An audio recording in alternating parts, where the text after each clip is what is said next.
Hi, my name's Jim Keefe. Welcome to the 24-hour comic event challenge, and I want to draw something for you, a little something for your effort for coming to the event. What I did is I did a little reference first, and also what I do as far as sketchbook drawing is I like to have the drawing done first. So I get my reference, I took a picture of myself how I wanted to hold the book, I have my character, and then on the back of the drawing I do a little carbon, and then when I redraw over these lines it'll go right onto the sketchbook, centered right where I want it, and that's what I'm going to show you. I'm going to give you a little inking demonstration. Hope you enjoy. Okay. So, this is the drawing I showed you just previously. This is the carbon on the back, which is just taking a pencil and rubbing it against it. So, I can put it against the sketchbook, I can press down on my drawing, and get the drawing centered exactly where I want it. Now I'm going to do some inking. First pen point I'm going to use is a B5.5. It's a lettering pen point, but it gives a nice line, a nice static line as far as no thin and thick, which I need for Sally Forth's face. So,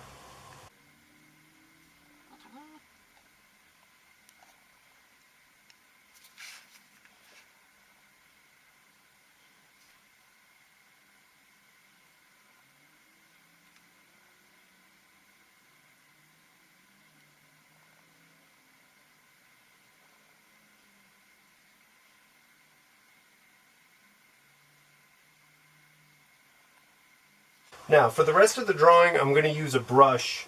I like the variance of line, and as far as Sally Forth goes, that's the only part where you pretty much don't want the thick and thin, just because it messes with what the character looks like. I'm going to use a Winsor Newton brush. I'm going to use a number 1. And just off screen here, I have a scratch piece of paper, which I run the ink, make sure I get a nice line. And then, we start inking. Now if you'll notice, I also have a little piece of scratch paper underneath my hand.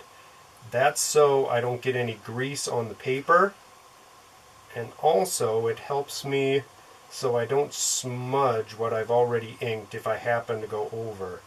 Because as you can see, when my hand is going over the drawing, if I just happen to get on some wet ink, if I didn't have this piece of paper here, it would smear the drawing, and I would hate that.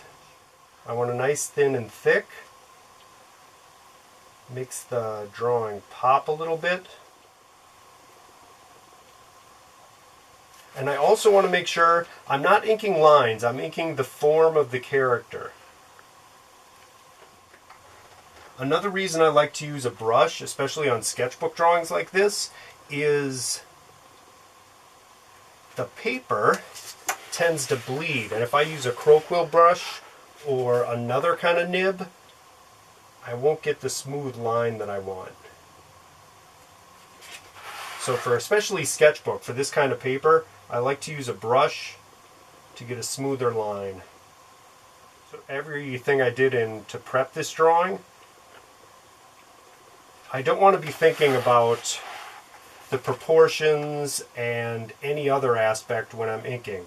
I want to focus on the form. So all that kind of stuff I do to make sure I have a clean drawing here is so there isn't that constant penciling and erasing, because all that erasing just ends up to roughen the surface, and once again, then you get a line that bleeds all over the paper. When you get to the inking point, you want a nice, clean working area. Otherwise, it's just going to be a big mess. Sometimes, if you're worried about how steady your line's going to be, you could use a ruler even if you have a brush, you just run the metal against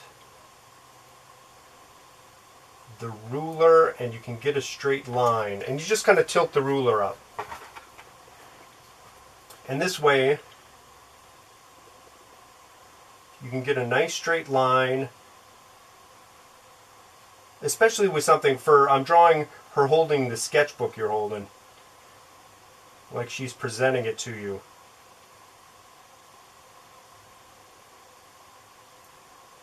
So I just want a nice straight line for that.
This is a B6 lettering point, and I wanted to do a little bit of detail here.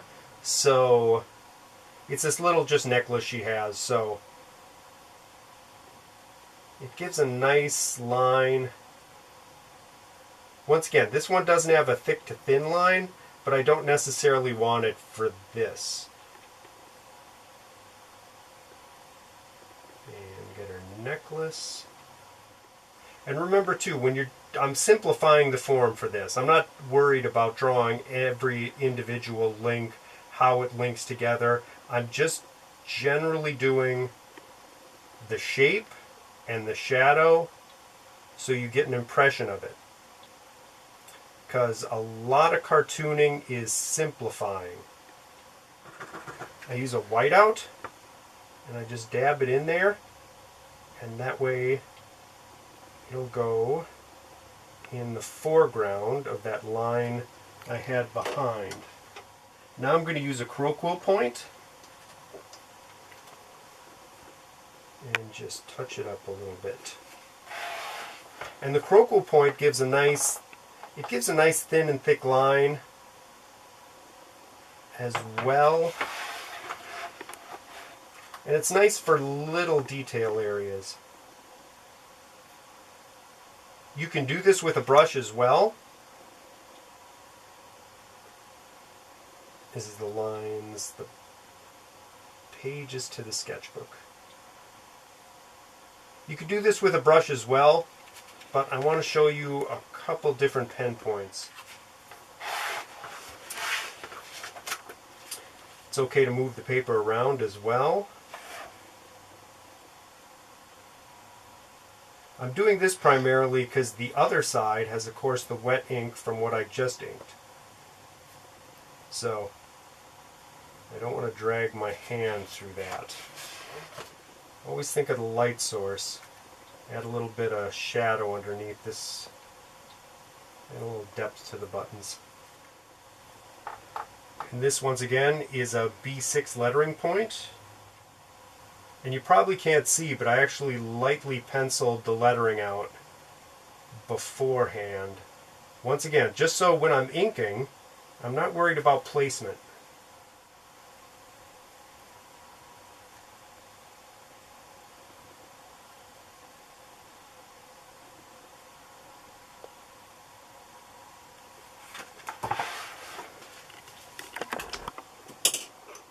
Last but not least, for a black and white drawing like this, I want to add some dark areas to it.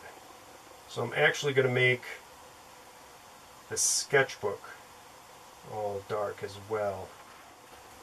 Now you can see how wet that area is. That's an area I'm staying away from. And the last thing I do,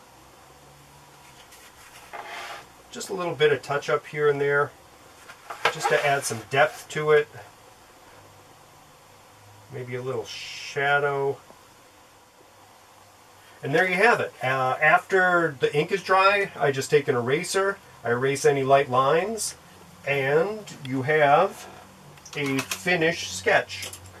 Hope you enjoyed the little tutorial, and wishing you all the best.